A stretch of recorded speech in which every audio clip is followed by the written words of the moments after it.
अस्सलाम वालेकुम स्टूडेंट्स। आज हमारा टॉपिक है inter conversion of potential energy and kinetic energy, यानी पोटेंशियल एनर्जी और काइनेटिक एनर्जी को आपस में तब्दील करना। तो याद रखें कि पोटेंशियल एनर्जी को हम काइनेटिक एनर्जी में तब्दील कर सकते हैं, काइनेटिक एनर्जी को पोटेंशियल एनर्जी में तब्दील कर सकते हैं, but total amount of energy remains constant. Total energy तब्दील नहीं होती, टोटल एनर्जी कंजर्व यानी कांस्टेंट रहती है, बट ये आपस में तब्दील हो जाती हैं। इस मकसद के लिए हमने फ़र्ज़ किया कि हमने एक ऑब्जेक्ट है जिसको ज़मीन से एच हाइट पर, मतलब ये टोटल हाइट जो है वो एच है, ज़मीन से ये अर्थ है, सरफेस ऑफ अर्थ, यहाँ से एच हाइट पर जो है वो हमने ऊपर जाके और हाथ में पकड़ा हुआ है, रेस्ट में रखा हुआ है। तो यहाँ से हमने उसको ड्रॉप किया, यहाँ से हमने छोड़ा, तो यहाँ से जब जैसे जैसे वो नीचे आएगा तो आहिस्ता आहिस्ता जो है वो उसमें क्या चेंजिंग आएगी उसकी एनर्जी में, इसको हम डिस्कस करते हैं। तो ये हमारे पास पोजीशन ए है और दरमियान में कहीं हवा पर ही, यानी इन द मिड एयर, हमने हवा में ही एक पोजीशन बी ली और एक हमने जब वो ग्राउंड पे आके गिरेगा तो पोजीशन कौन सी ली, सी। ये तीन पोजीशन है हमारे पास, थ्री डिफरेंट पोजीशंस। ए पर वो रेस्ट में है, ज़मीन पर आएगा वो सी पोजीशन है, दरमियान में जब वो गिर रहा था दरमियान में कोई भी एक पोजीशन है बी। तो पहले केस में डिस्कस करते हैं, जब एयर फ्रिक्शन मौजूद नहीं होगी तो कैसे चेंजिंग आएगी एनर्जी में, व्हेन नो एयर फ्रिक्शन। तो जब एयर फ्रिक्शन नहीं होगी तो एट पॉइंट ए हम चेक करते हैं, पॉइंट ए पर क्या होगा। At point A students, point A पर चूंकि जिस्म ज़मीन से एच हाइट पर है तो इसकी जो पोटेंशियल एनर्जी होगी उसका फार्मूला होगा mgh। जबकि यहाँ पर चूंकि ये रेस्ट में है तो रेस्ट में कोई ऑब्जेक्ट हो तो उसकी काइनेटिक एनर्जी ज़ीरो होती है, क्योंकि एनर्जी मोशन की वजह से काइनेटिक एनर्जी होती है। तो रेस्ट का मतलब है कि वो हरकत नहीं कर रहा है, इट मीन्स कि उसकी काइनेटिक एनर्जी क्या है, zero. So total energy at point A, total energy is the sum of potential energy and kinetic energy.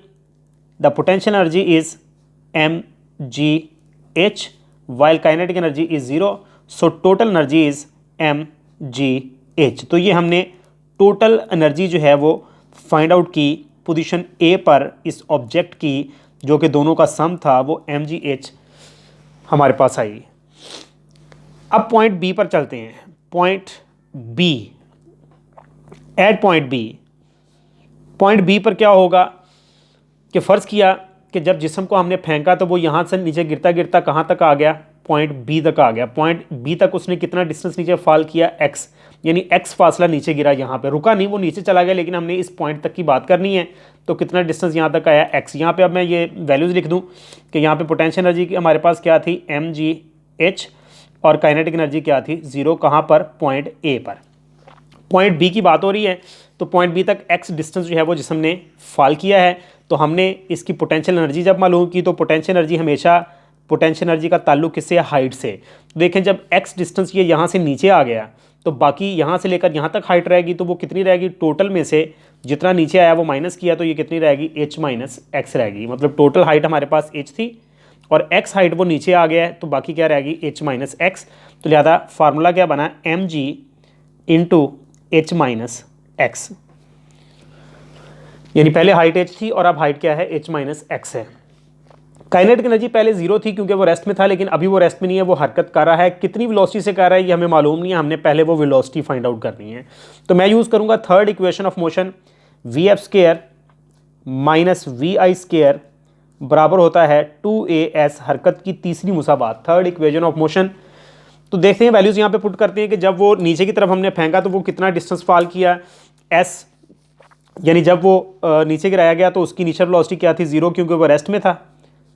Final velocity क्या होगी, क्योंकि यहाँ से लेकर मैं बी तक की बात कर रहा हूँ तो फाइनल वेलोसिटी को मैं वी बी का नाम दूंगा। एक्सेलेरेशन, ग्रेविटेशनल एक्सेलेरेशन है, डाउनवर्ड पॉजिटिव होता है, और एस है वो डिस्टेंस जो उसने तय किया, तो यहाँ से लेकर नीचे बी तक कितना डिस्टेंस तय किया, एक्स। तो स्टूडेंट्स ये सारी की सारी वैल्यूज़ हम यहाँ पर इस इक्वेशन में पुट करेंगे।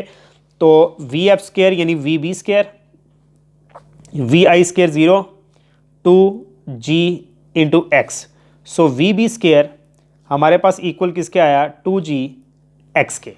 तो इट मीन्स कि काइनेटिक एनर्जी हमारे पास क्या आई, पोजीशन बी पर half m v square formula होता है, लेकिन पॉइंट बी पर बात हो रही है तो b वी बी का स्क्वायर आ गया। तो यहाँ पर हाफ m और वी बी स्क्वायर, इसकी वैल्यू पुट कर दी जो क्या आई है, 2g x।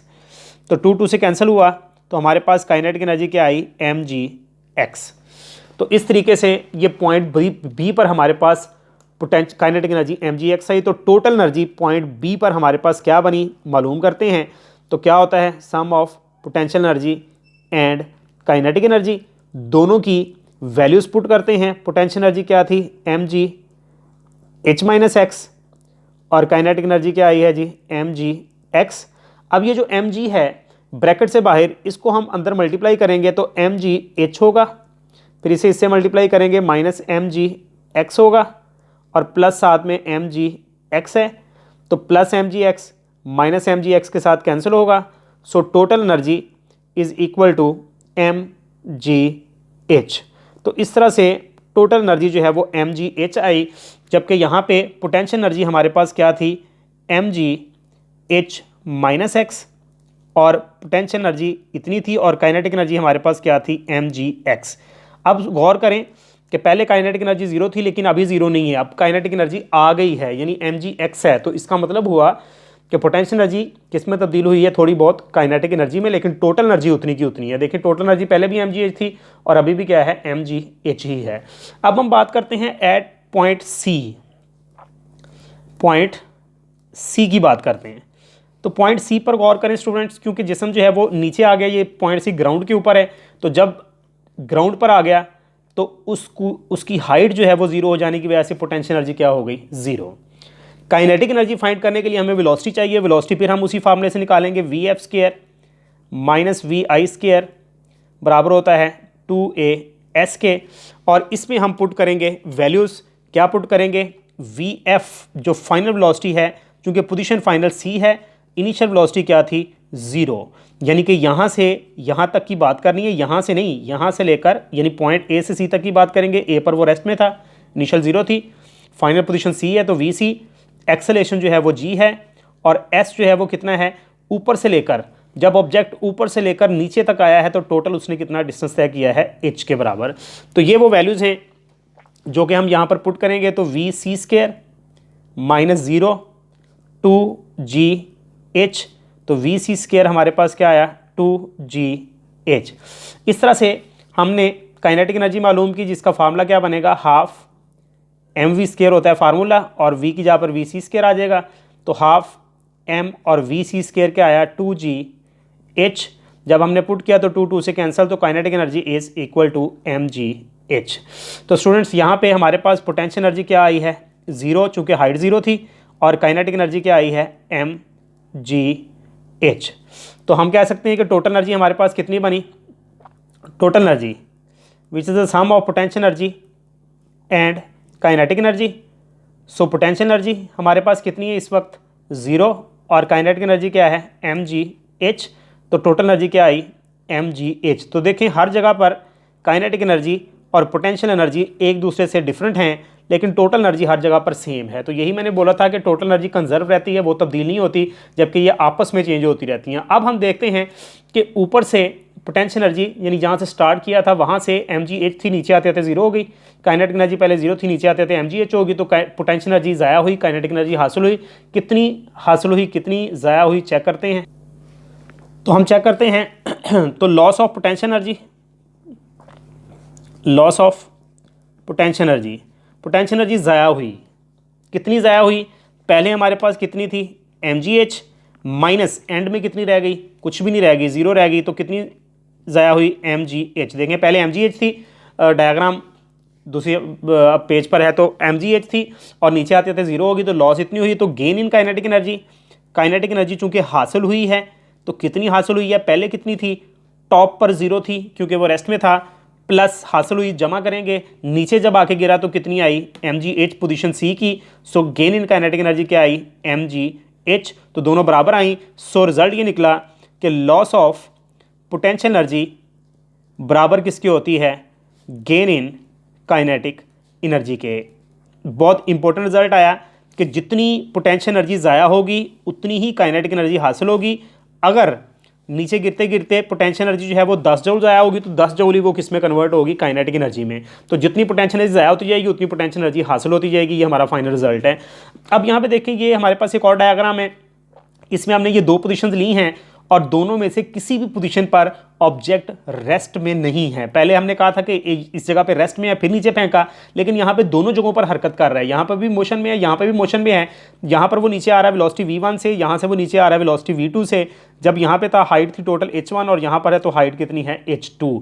तो अब हमारे पास लॉस ऑफ पोटेंशियल एनर्जी क्या होगी, पोटेंशियल एनर्जी का लॉस क्या होगा।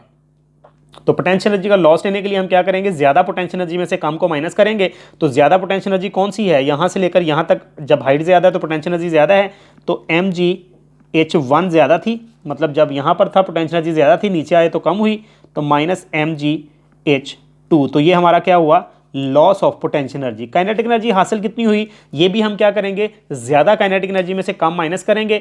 तो काइनेटिक एनर्जी ज्यादा कब होती है, जब वेलोसिटी ज्यादा हो। तो वेलोसिटी ज्यादा ऊपर नहीं होती, नीचे जमीन के करीब ज्यादा होती है, तो v2 ज्यादा है, तो half m v2 square minus half m v1 square, यानी ज्यादा वाली पोटेंशियल एनर्जी में से कम वाली माइनस की तो ये लॉस आया, ज्यादा वाली काइनेटिक एनर्जी में से कम वाली माइनस की तो ये gain in kinetic energy I. mg अगर मैं कॉमन लूँ तो h1 माइनस h2, और हाफ m अगर मैं कॉमन लूँ तो v2 square minus v1 square आ जाएगा। तो ये मेरे पास मुख्तलिफ जगहों पर पोटेंशियल एनर्जी और काइनेटिक एनर्जी का लॉस और गेन हासिल हुआ। तो ये इस तरह से पहला केस था, case 1 when no air friction is present. अब दूसरा केस है when frictional force is present. तो अगर हम जिस्म को नीचे फेंकें तो नीचे की तरफ आते हुए हवा की फ्रिक्शन मौजूद हो, एयर फ्रिक्शन मौजूद हो, तो ऐसी सूरत में some potential energy is lost in doing work against friction. Friction एक अपोजिंग फोर्स है, यानी कि यहां से हमने कोई चीज जो है वो नीचे फेंकी, फर्ज किया कोई ऑब्जेक्ट है, यहां से हम इसको नीचे फेंक रहे हैं, तो नीचे आते हुए हवा की फ्रिक्शन है, तो फ्रिक्शन ऊपर की तरफ है, फ्रिक्शन ऊपर की तरफ होगी। अगर फ्रिक्शन जो है वो उसकी मोशन के मुखालिफ है, जिधर वो जा रहा है ना उसके अपोजिट है फ्रिक्शन। अगर वो ऊपर जा रहा होगा फ्रिक्शन नीचे होगी, अगर वो राइट जा रहा होगा फ्रिक्शन लेफ्ट पे होगी, वो लेफ्ट जा रहा है तो फ्रिक्शन राइट पे होगी।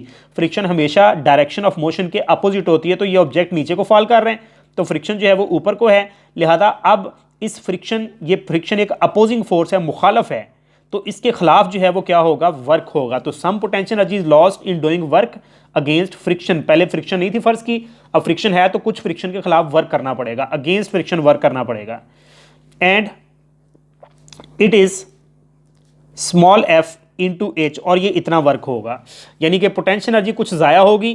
क्यों ज़ाया होगी, फ्रिक्शन के खिलाफ वर्क करने में, और वो कितनी ज़ाया होगी, f ज़रब h, इतना वर्क। वर्क का फार्मूला क्या होता है, f into D, f into D. तो फोर्स यहाँ पे फ्रिक्शन की स्मॉल f, और डिस्टेंस को जो है वो हाइट का नाम दिया, टोटल हाइट जो है वो h। तो ये हमारे पास इतना वर्क जो है वो ज़ाया होगा। सो अब जो बाकी रह जाएगी पोटेंशियल एनर्जी वो किस में तब्दील होगी, काइनेटिक एनर्जी में। So remaining potential energy is converted into kinetic energy. पहले सारी की सारी पोटेंशियल एनर्जी काइनेटिक एनर्जी में तब्दील हुई है। देखिए मैं यहाँ पर आप लोगों को एक एग्जांपल देता हूँ। यहाँ पर थी हाइट, फर्ज किया ये ग्राउंड है, पहले यहाँ पर फर्ज कर लेते हैं 10 जूल थी पोटेंशियल एनर्जी,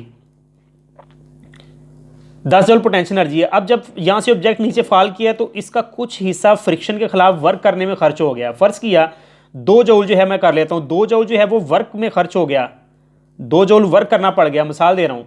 तो 2 जूल अगर वर्क करना पड़ गया तो अब जो बाकी बच गई ना, 10 में से 2 माइनस करें तो जो बाकी बची है वो किस में कन्वर्ट होगी, काइनेटिक एनर्जी में। तो काइनेटिक एनर्जी बाकी की होगी, सारी की सारी नहीं होगी। तो जब फ्रिक्शन नहीं तो सारी की सारी पोटेंशियल एनर्जी किस में कन्वर्ट हुई थी, काइनेटिक एनर्जी में। लेकिन अब सारी नहीं, कुछ फ्रिक्शन के खिलाफ जो वर्क हुआ है ना उसमें खर्च हो रही है। तो लिहाजा रिमेनिंग पोटेंशियल एनर्जी क्या बनी, पोटेंशियल एनर्जी होती है mgh, और इसमें से माइनस कर देंगे FH, यानी जितना हमें वर्क करना पड़ा। जैसे कि मैंने एग्जांपल दी कि अगर टोटल पोटेंशियल एनर्जी 10 जूल है और वर्क हमें 2 जूल करना पड़ा, तो दोनों को माइनस करें तो बाकी की जो बची ना वो काइनेटिक एनर्जी है। तो यहाँ पर भी टोटल mgh होती है और उसमें जितना वर्क करना पड़ा वो FH है, mgh माइनस FH। ये कन्वर्ट हुई किसमें, काइनेटिक एनर्जी में, जिसका फार्मूला क्या है, हाफ mv स्क्वायर। ये काइनेटिक एनर्जी का फार्मूला है। तो लिहाजा सारी की सारी जो है वो नहीं तब्दील हुई, पहले ऐसे था, यानी कि सारी की सारी पोटेंशियल एनर्जी किस में तब्दील हुई थी, काइनेटिक एनर्जी में। तो ये माइनस FH बराबर के उस तरफ जाएगा, इक्वल के उस तरफ जाएगा, तो लाजमी बात है कि प्लस का हो जाएगा। So the result is loss of potential energy is equal to gain in kinetic energy, ये काइनेटिक एनर्जी का फार्मूला है, plus work done against friction, work done against friction, friction के खिलाफ वर्क। तो ये हमारा फाइनल रिजल्ट है। जब फ्रिक्शन की फोर्स मौजूद होगी तो सारी की सारी पोटेंशियल एनर्जी जो है वो काइनेटिक एनर्जी नहीं बनेगी, बल्कि साथ में वर्क डन अगेंस्ट फ्रिक्शन भी होगा। तो इस तरीके से ये था interconversion of kinetic energy and potential energy. बिल्कुल छोटा सा एक नेक्स्ट हेडिंग सी है, छोटा सा टॉपिक है जो मैं यहीं पर ही आप लोगों को ब्रीफली बता रहा हूँ। तो ये टॉपिक है law of conservation of energy का। बिल्कुल आसान सा है, स्टेटमेंट भी इसकी आसान सी है, यानी कि कंजर्व का मतलब मुश्किल, एनर्जी हमेशा मुस्तकिल रहती है, एनर्जी को डिस्ट्रॉय नहीं कर सकते। मेन इसका थीम क्या है, मेन बात जो पॉइंट क्या है, energy can not be destroyed, energy को ख़त्म हम कभी नहीं कर सकते। डिस्ट्रॉय करना, तबाह करना, ख़त्म कर देना, एंड कर देना, ख़त्मा कर देना, तो एनर्जी को कभी भी हम ख़त्म नहीं कर सकते, बल्कि ये हमेशा जो है वो कन्वर्ट होती है, कन्वर्टेड फ्रॉम वन फॉर्म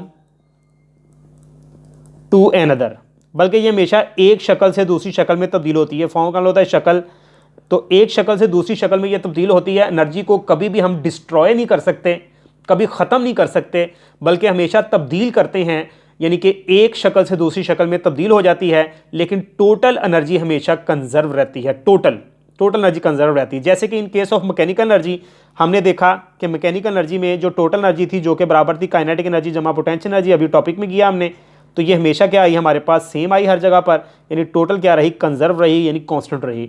तो ओवरऑल एनर्जी जो है वो कांस्टेंट रहती है, ख़त्म कभी नहीं होती, एक फॉर्म से दूसरी फॉर्म में तब्दील हो जाती है, जो कि हम रोज़मर्रा ज़िंदगी में जितनी भी किस्म की जो है वो देख रहे हैं, तो वहाँ पे एनर्जी ट्रांसफॉर्मेशन हो रही है। जैसे कि मैं अभी अभी आप लोगों को लेक्चर डिलीवर कर रहा हूँ, तो मेरी जो एनर्जी है वो इन डूइंग वर्क में तब्दील हो रही है, साउंड एनर्जी में तब्दील हो रही है, तो मेरी एनर्जी यूटिलाइज हो रही है, दूसरी फॉर्म्स में तब्दील हो रही है। तो इस तरह से हमेशा एनर्जी एक किस्म से दूसरी किस्म में तब्दील होती है। तो ये ओवरऑल छोटा सा ये था लॉ ऑफ कंजर्वेशन एनर्जी। तो आई होप आप लोगों को आज के लेक्चर समझ आ गए होंगे। नेक्स्ट लेक्चर में इंशाल्लाह फिर हाज़िर होंगे। अल्लाह हाफिज़।